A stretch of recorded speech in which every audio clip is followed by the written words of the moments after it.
Good evening, everybody. A major development in a story the left-wing national media has tried to ignore for 7 years, refusing to cover what could well be the biggest scandal in American political history.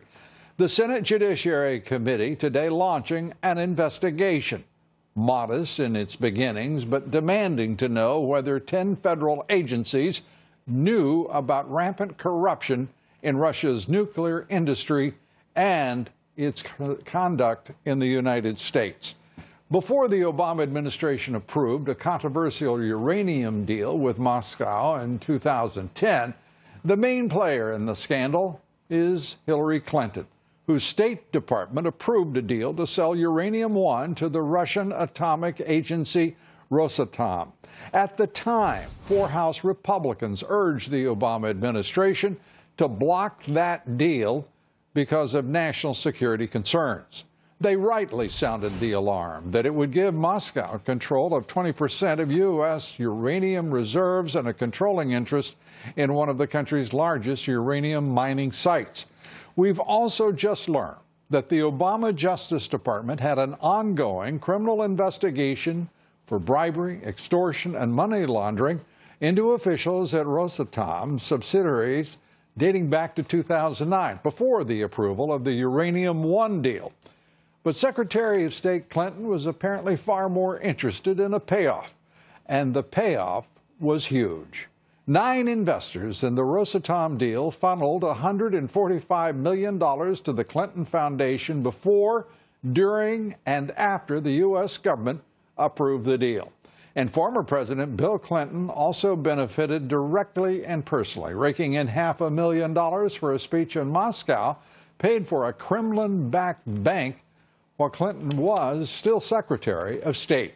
Now, critics want to know whether Obama administration officials who covered for the Clintons were aware as well of the Russian racketeering, because those same officials are now leading the Russia witch hunt against President Trump.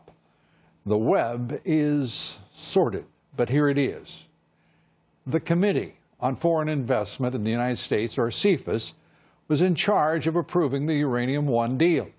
Hillary Clinton was part of CFIUS as Secretary of State. So was then Attorney General Eric Holder, who had to know as part of his job that the FBI was investigating Russian corruption in this country. Robert Mueller was then FBI director during the Russian uranium investigation, and so was his successor, James Comey, who took over the FBI in 2013.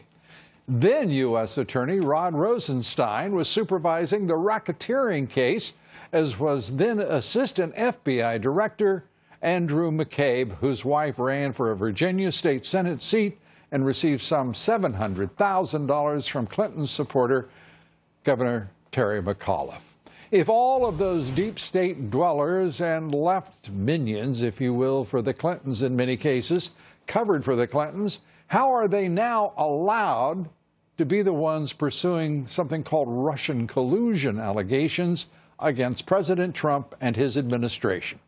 Attorney General Jeff Sessions today was pressed on what the Justice Department is doing about the scandal, but it is certainly not much. I would offer that some people have gone to jail in that transaction already, but the article talks about other issues. So without confirming or denying the existence of any particular investigation, I would say I hear your concerns, and they will be reviewed. And they will be reviewed. Joining me now, Fox News legal analyst Greg Jarrett. Greg, good to see you, and let's turn first to the implications here of the Judiciary Committee opening up the investigation into what Peter Schweizer, the author of Clinton Cash, had laid before the American people well in advance of the 2016 presidential election. A year ago, I wrote that it looked like Hillary Clinton was engaged in racketeering in the Uranium One deal. And now these documents uncovered by Circuit News and The Hill seem to prove it. And it's not just racketeering, which is using a business for a corrupt purpose, or businesses or charity, taking backdoor illegal money from Russia. But also, I've counted 5 different anti-corruption statutes that she appears to have violated if the evidence is as reported. It would be bribery and fraud, wire fraud, bank fraud. I mean, all kinds of anti-corruption statutes. There ought to be a second special counsel appointed to investigate Hillary Clinton over these corruption allegations. And while you're at it, why not reopen the espionage investigation into her private email server? The private email server scandal, now evidence that James Comey, then the fired director of the FBI, had prepared a document exculpating the Secretary of State before there was an investigation or testimony or any kind of direct testimony from the Secretary of State and other key witnesses. This is, and people are sort of frozen in time. They're not reacting. We're not seeing the Justice Department move here. We're talking about top officials in the Justice Department, the former Secretary of State and presidential candidate who, on the face of it, were involved in a pay-for-play scandal at the Clinton Foundation. And as you say, the Espionage Act violations that would attend to a private email server in her own home. Looks like the fix was in, right, Lou? Yeah. Yeah. I mean, that's the only way to explain how she escaped prosecution for the private email server, which is clearly a violation of the Espionage Act. She had 110 plus classified documents in a place that was unsecure and unauthorized. That is per se violation of the Espionage Act. Destroying PDAs, destroying computers, laptops. Under subpoena by Congress. And as if nothing had happened, the Justice Department just simply wilts and goes away. The FBI doesn't enter in a separate scandal, the Democratic National Committee. Right. The DNC tells them to go away just because the Russians had penetrated their firewalls and had hacked into the DNC computers. They simply go away because the DNC didn't want the FBI nosing around. Right, and the great point you made in your opening remarks is the people who are now investigating Trump for Trump-Russian collusion are the very people who, according to these latest documents uncovered, were covering up Hillary Clinton Russian collusion. I mean, think of these names. We're talking about Rod Rosenstein, who is the Deputy Attorney General, who named, in point of fact, Robert Mueller to be the special counsel who was then FBI director. You go on as you watch this thing explode. These conflicts of interest are so obvious and straightforward and palpable. How could anyone, even at the time, ignore the evidence of corruption in this country that had been perpetrated by and enabled by Russian agents? And $145 million suddenly drops on the Clinton Foundation, the largest donation by far. And this is the result. 20% of U.S. uranium reserves. Did you ever wonder how the Clintons got so rich so really quickly? Now we know. Yeah. And look, in addition... Well, at least part of it was speaking fees.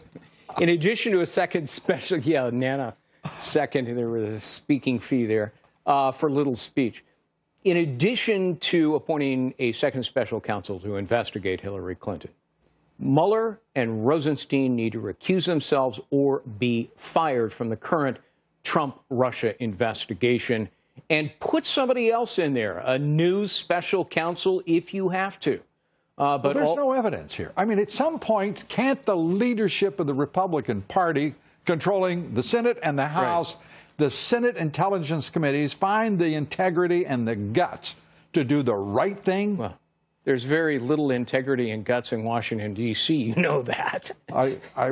There's a dearth of that in the nation's capital. I keep hoping, as do I think most people, that somewhere we would find somebody with the guts, at least transitory courage, to actually do the right thing, because this has persisted now for so long, over a year of FBI investigation, over 9 months of congressional investigation, and nothing. Yeah.